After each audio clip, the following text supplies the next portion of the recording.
Hello friends, here we are in the garage under the Dodge. That was a sweet rhyme, wasn't it? I got lots more. Here we got us a carrier bearing right there. That's kind of shot. It's hard to move and hold this camera. Oh yeah, that's junk. We got some new parts. We're going to talk about how to replace the carrier bearing on a sweet Dodge Ram. Alright, here we go.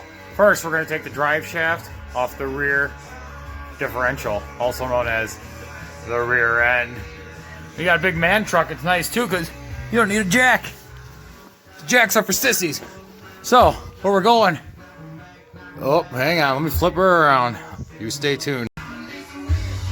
So here we are, we got to take out 4 bolts. Here's 1, 2, 3, 4. So good, some penetrating on. Look at this PB blaster can. Adjustable sprayer, turn upside down, nozzle.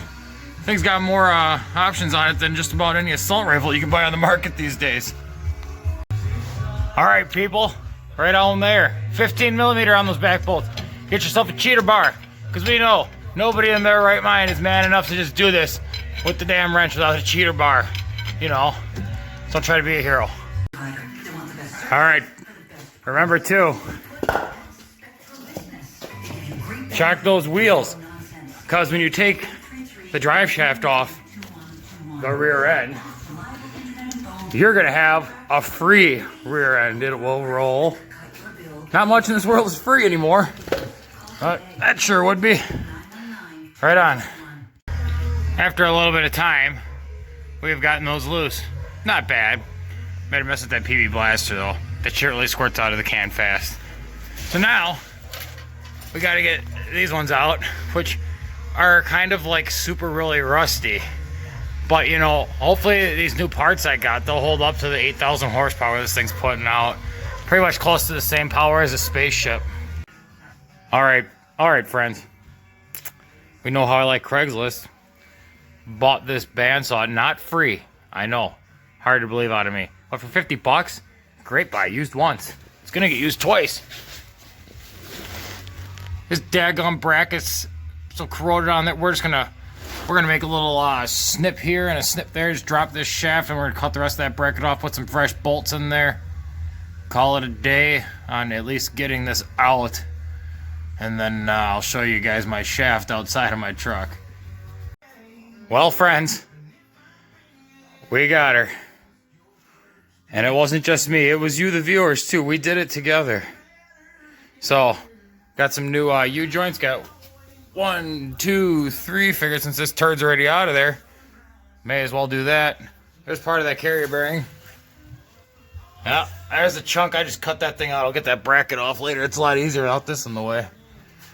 So stay tuned for some installation and some, well, I'd say bench work, but there's kind of a lot of crap up there. So we'll see what happens. Well, got that drive shaft out. I'm going to put all these U-joints in. No problem. Actually, problem.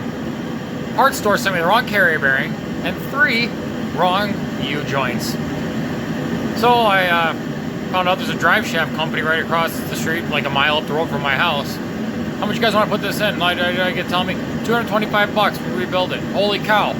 It's like 100 bucks for you guys to mess with everything and you have the right parts. And I don't have to do a thing. So now we're going to hack off the rest of that carrier bearing bracket that's on the bottom. So when my shaft's done either later today or tomorrow morning, slap that in there and we'll be grinding gears, man.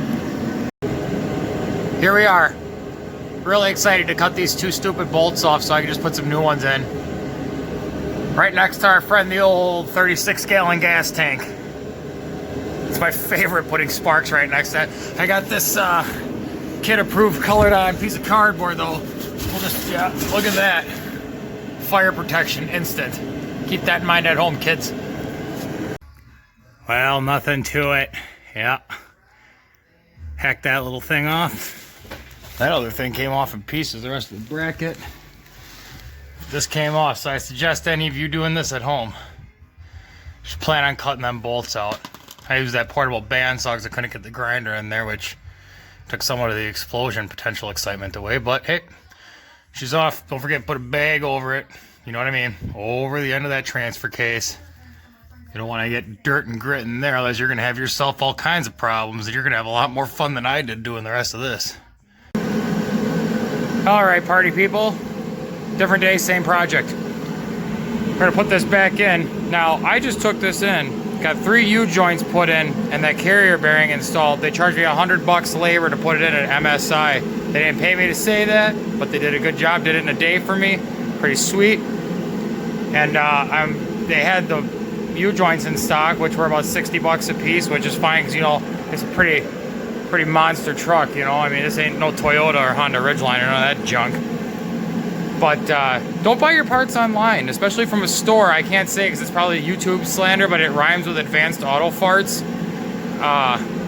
Yeah, they sent me all the wrong parts, so then I just got pissed and just like took it in because I'm like, I'm tired of jagging around. Time is money, and I don't have any money or really much time, so it doesn't really pertain to me, but you guys get the gist. So paying people to put the things in, a little pride swallowing, but well worth the money. Also, don't be an idiot.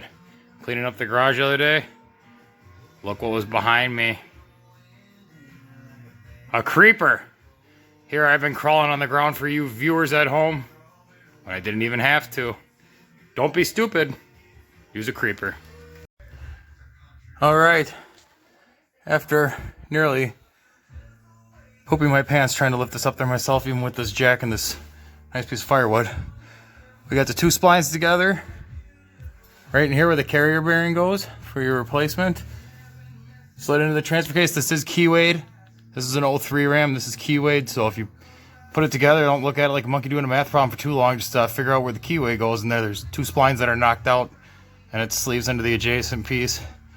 And do yourself a favor, cut them bolts off like we talked about yesterday. Just put some new shit in there. Don't be cheap. All right, people, got them 4 bolts in the back here. Yeah, 15 millimeter. Might have to roll the truck with your knee a little bit like this, you know, but if you guys are too soft to do that, maybe you should buy a Prius instead of working on this. Drive those in. We're not going to sit here and do this whole part on the video, but you guys get the gist. For those of you that were just watching, you're probably like, man, that socket wasn't even turning that. That's right, because I had the 9/16 on there by mistake. So, you know, you just get your 15 millimeter. Right on. These little subcompact ridges are pretty baller. Of course, I would torque that down, but I'm pretty strong, so I'm just going to give her the good and tight. I also put a little Loctite on there because it recommends to do that on a lot of forums. I don't know if that crap matters or not, because it's going to rust in place and have a hard time getting it off like you did the last time anyways.